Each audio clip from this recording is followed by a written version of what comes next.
And it's Miniature Modeller Paul with a quick update on my HMS Nelson run to over scale from Trumpeter. And what I'm going to do quickly in a second is I'll actually show you the ship is in its case, to show you know where it is, because I've mentioned it, I haven't shown you. I think I was going to show it, but anyway, you'll see what I mean. It's all undercover. I might have done it on the last video, but I can't remember, so I'm going to do it now. So what I'm going to do is come back up, and I'm going to lift my camera up and actually show you it, and then come back down.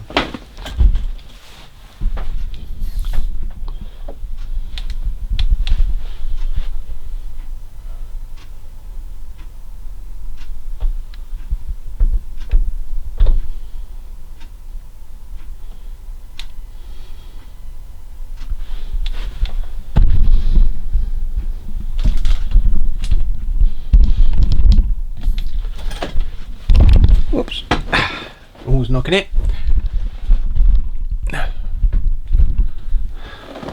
And there you go. A bit mucky of doing that. I should have just filmed it a little bit and then come back down here afterwards and then plumped it in, but perhaps I'll do that next time. So anyway, all I will say to you, it's all the 20mm guns now have been built and painted up as well, and I'm quite pleased because it took quite a while, because there's 62 of them, as I said before. The only difference is there's 10 pieces. I counted them, 10 pieces for every gun, so it's 620 parts make up all those, just them guns on their own for the ship. So they're done now. I've still got to spray all the other guns, but I've repaired the one with actually had the gun sight missing that I've actually knocked off. I broke it off, so I managed to get the old piece off and then put a spare one on, which I had. We had a few spares in there, so that's done.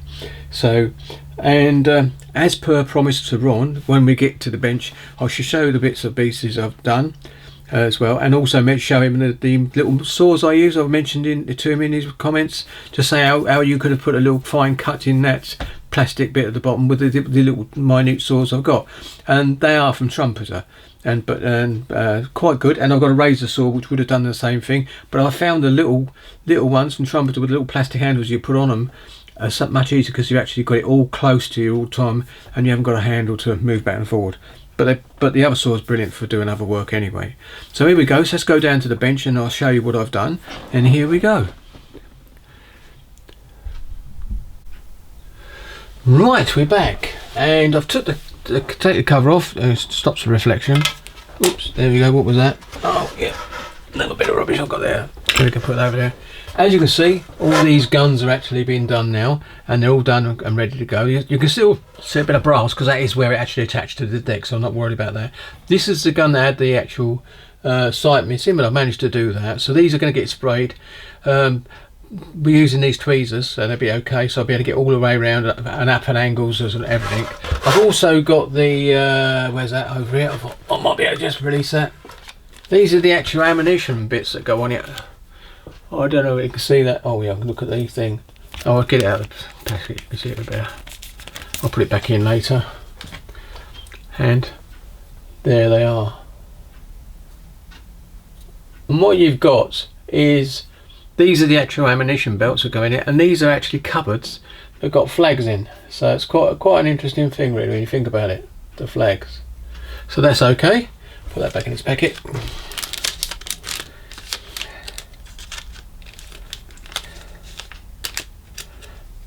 So always getting these things back. There you go.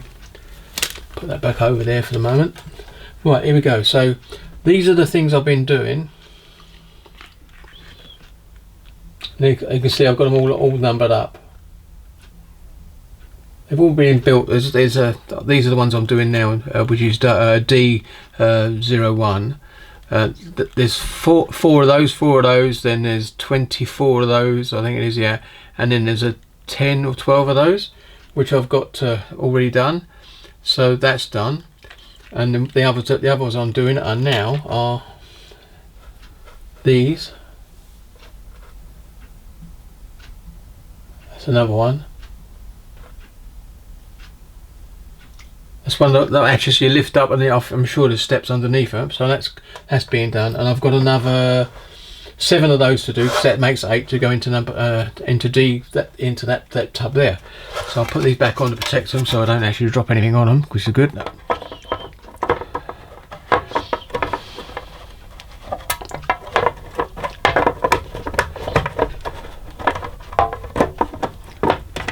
It's always funny when you cut. Whenever I do this normally, I just get it straight back in.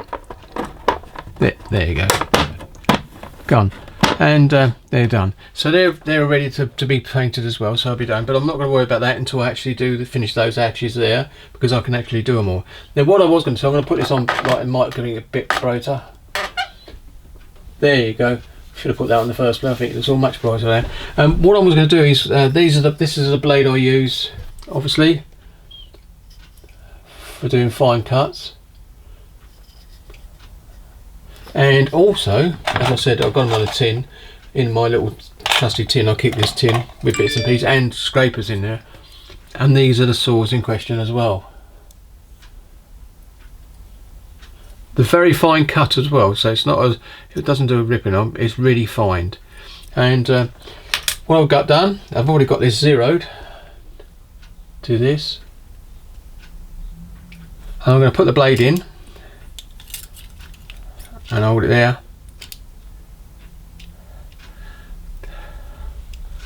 And it's gone to 16, but it's actually 15. It was down to 40. Ah, that's it. It was down to 14 when I was holding it earlier on. There you go.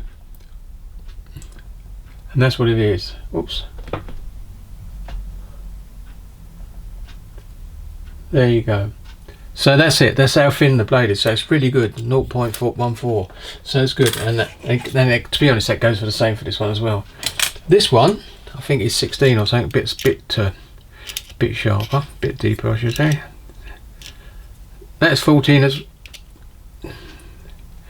That's 12, which isn't too bad when you think that's even smaller.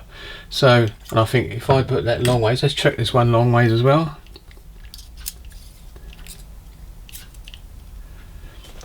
Oh, it's thinner, 13. So it's 13 and 14. So that's not bad. That's how thin the blades are, 0.13. So really good. And that's in millimeters. I was measuring that in as well. So there you go. Turn that off. Put it back in its case later. So as you can see, that's what I've been doing. And just out of interest, I've got scrapers in here of all sorts for doing curves and God knows what. And I've got one blade I did muck up. But it doesn't matter because it was the only time I used it.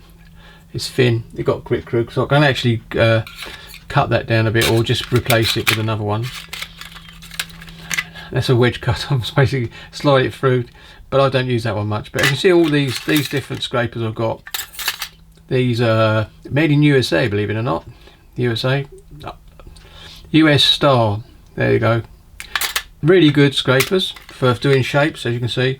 This is the one I've seen used most. That's why it's at the top for anything round, barrels on the tanks or whatever you're talking about. So that's why I keep it in there. If I put these both back in here, and that's what I do, keep in that tin. There you go. I've also got another tin over here, which I'll keep bits and pieces in, and a few blades, obviously, some heads for my saws, but also lead measurements, fine, extra fine, and medium. Ideal for any cable in aeroplanes or anything. Got a chain in there as well. Kept left in there. I didn't throw it away because it can go in handy. And there's some blades. So there's two things I keep for spare bits and pieces. I just thought I'd show you them as well. So what we're doing is that's it really. I can just bring that over and you'll see what I mean. That's the one I've done, and they're the other ones I'm working on now. Then once I've done these are all going to be painted, including the guns, and then they go back into there, well, into there for later use, along with these, and these other bits will be left on a bit of double-sided tape as well. These little bits here, which are, as we see, in there. And then I'm going to go to the lifeboats. So these are what I'm doing at the moment.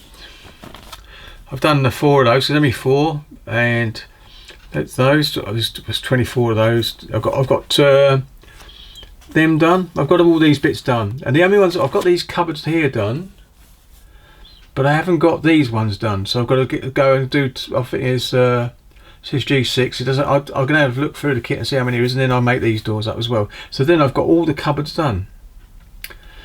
So, and these are what I'm working. That's the ones I'm working on at the moment. But then I'll be on to the boats. And then after that is the handrails, but of course I've got to put all this onto the ship as well. So still quite a bit to do, but you feel as if you're getting to the end of the tunnel. But of course I haven't built anything, as you can see. It's all in modular inside the case behind me. So I don't know whether I can show you. Oh no, I won't bother. You've seen it all before. The turrets need a bit more P on them. The ones with the gun bays on, the middle turret, I think it is. They've got to have some overhead metal frames put in. I thought I should have done those at the beginning because it made them easier. But there you go. Life can throw you a curveball sometimes. Anyway, that's basically it then. I'll put this back in the case because it keeps it safe. There you go. Got a few spare blades underneath here and some different bits and pieces. Gives you an idea.